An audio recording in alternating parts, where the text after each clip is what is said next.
So hello, this is Nick Williams, and I am chatting with my friend Robert Holden. Hi Robert, how are you doing? I'm well, thank you, Nick. Yeah, you've got that mischievous look on your face. I think we could be in trouble in this conversation. You bring it out of me. It's a gift, you know. So we've known each other, it must be a couple of decades now, haven't we? It's precious to have shared our lives with each other. Yeah, and possibly even before that. You are one of my friends who I felt like I'd already known you before we got to know each other. Yeah, beautiful. So we're here just having a little conversation about your new book, or your half your new book, with the other half with Louise Hay. Yeah, So congratulations. Thank you. Half of it's mine, half of it's Louise, and the test is to find out which half is which half. Yours is the good half. So it's called Life Loves You, 7 Spiritual Principles to Heal Your Life. Now, we are going to give a talk together on this, but we're not going to kind of talk about the talk we're going to give. I'm going to ask you a few questions about the book. And just the journey, because one of the kind of core questions in the book, you're asking, well, do we live in a friendly universe? And it's interesting the distinction you often make, and we were just talking before we started this conversation about the difference between the universe and the world.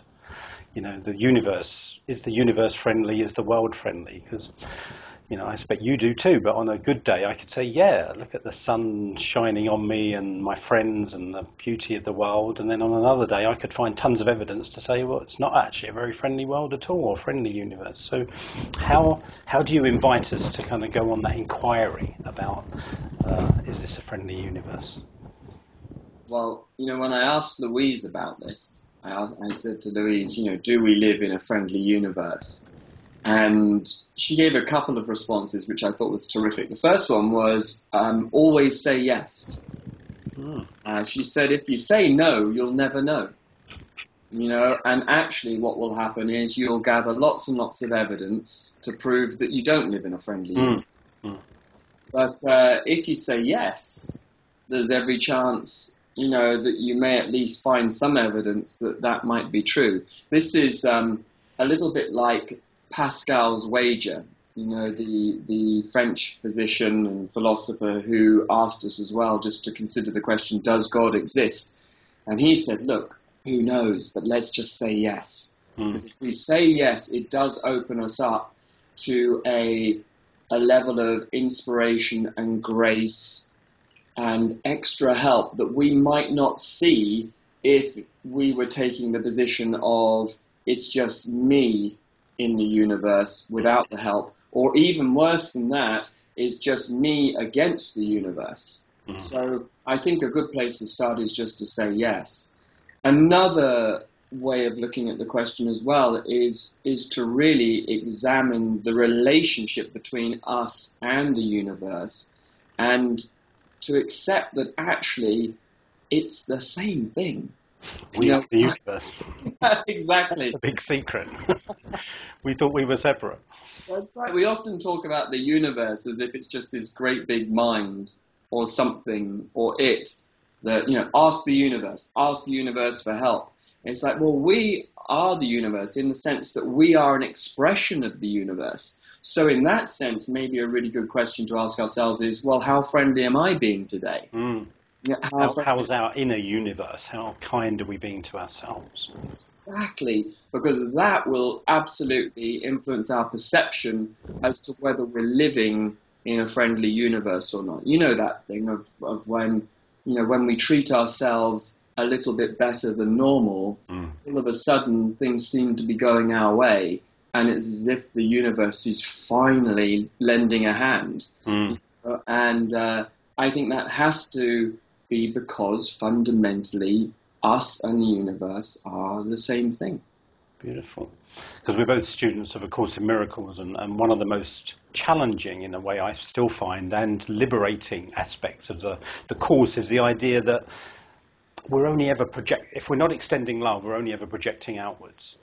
So if we've got the evidence to say it's an unfriendly universe, we're really only projecting out our own unfriendliness towards ourselves. And that's why I love your work on lovability as well, because in a way, the more we genuinely love ourselves, not in any kind of narcissistic way, but just extend kindness and compassion and love to ourselves, we kind of, my experience is that kind of we realise that so's everybody else, but we just perhaps didn't even notice it before. We were just seeing them as doing to us what we've been doing to ourselves. Totally. I wish I had had a class on perception at school. I wish somebody had given me a few tips on how to see and how to look, because for the longest time I thought that my perception was telling me the truth about pretty much everything, and I didn't realize that perception is a mirror, and it's a mirror of my beliefs. In fact, the Course of Miracles, helped to teach me that and to point that out to me. So my perception, the way I see life and the universe, is fundamentally a projection of how I'm seeing myself. And of course, this isn't just from A Course of Miracles. I mean, I think the great traditions have acknowledged this. There's that lovely line which has been attributed to so many people, that we see things not as they are, but as we are. So, yes, so there's something in this where we are asked fundamentally to shift our perception and just at least consider the possibility that life is loving us. There's a line in the Course that says, a universe of love does not stop because we turn away from it. Beautiful. So in a way, the message you're putting out is the universe is constantly loving us. It's only our kind of attack thoughts and unkindness to ourselves that can block our awareness of that. Is that? Yeah, I would call it an inquiry. And the reason that I call it an inquiry is because, I feel I'm still midway through the inquiry myself. Just like you said, there are days when it's easy to feel as if the universe is is with me and assisting me and supporting me. But goodness knows, there are plenty of moments in any given day where I'm not that far away from waving my fist, and saying, come on, let's make this happen, so I definitely would vote for life loving us. That said, this book is very much about examining the blocks, the hesitation, the doubts, the fears even, that life loves us, and trying to address those. Beautiful. So I know that it's been quite a journey for you to write the book, as every book is a journey. I know that from my experience, that writing a book is like doing a workshop on the subject matter every time, and a personal deep dive inquiry. So if you're willing to, what did you kind of learn about yourself through the inquiry of writing the book? And also, was there something you learned about having that kind of experience of working with Louise? Yeah, absolutely. I mean, it was a massive journey. 2 weeks before I started to write the book, 2 days before I started to write the book, I got sciatica in my left leg. And the sciatica stayed with me the entire duration of the writing of the book, and actually only went away after I wrote the postscript to the book.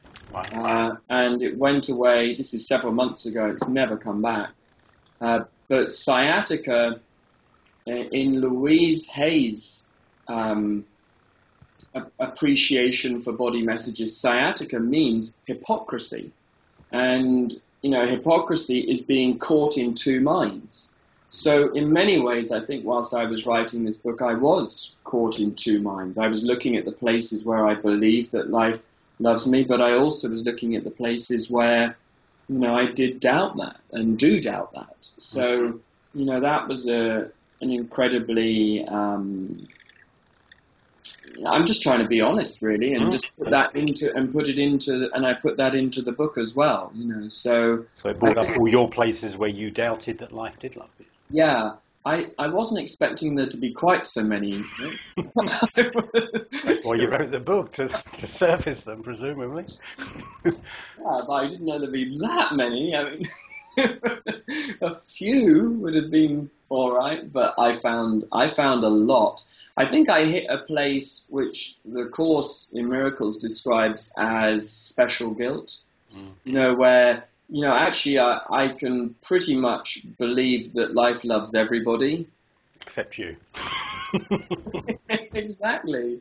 Special guilt, it was, that was a really big thing. Do you know where I finally, I think, really have got to, for now anyway, Nick, is that the best analogy I can use is that, when you're at a dinner party or at a social engagement and somebody waves at you and you wave back, and then you realize that actually they're not waving at you, they're waving at somebody behind you. Yeah.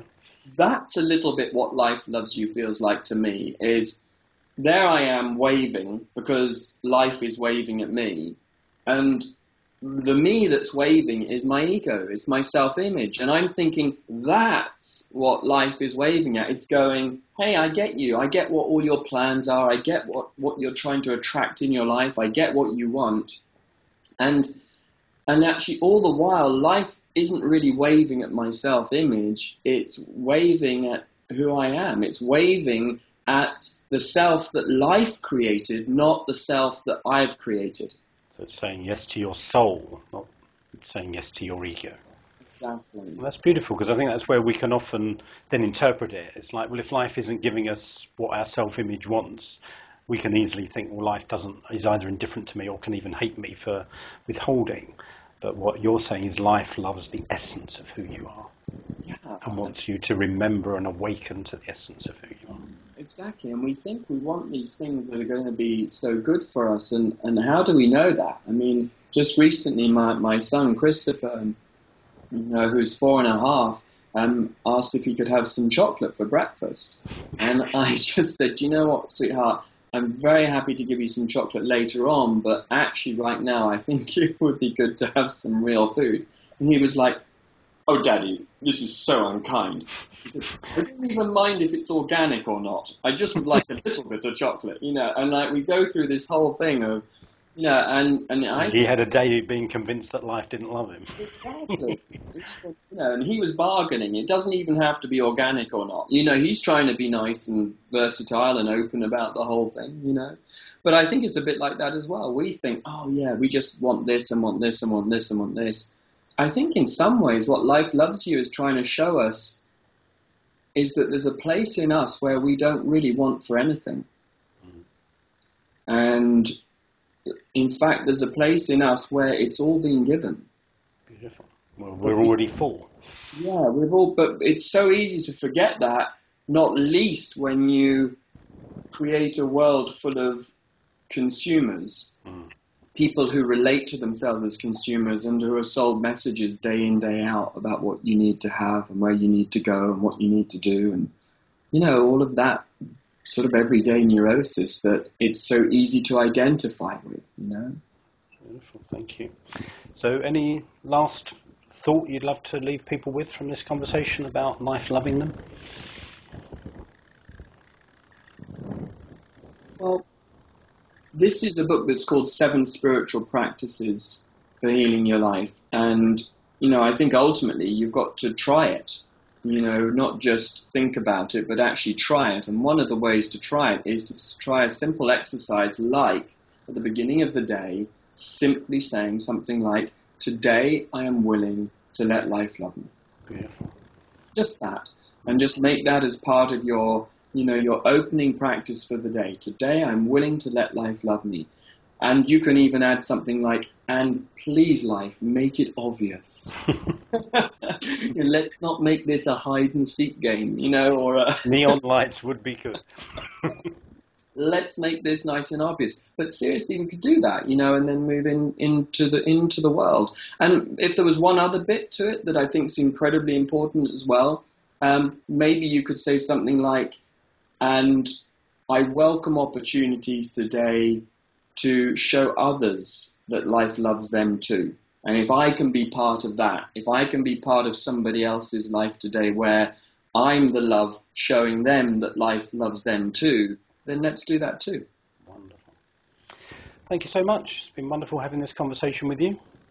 And congratulations again on the book, Life Loves You. It was out on May the 5th, wasn't it? Yep. Congratulations. I'm sure it's going to be something that has a very long life because it's It's beautiful. I've thoroughly enjoyed reading it. So lovely to talk to you, my friend. I will see you soon. Yes, indeed. Thanks, Nick. God bless. Love you, my friend. See you soon. Bye.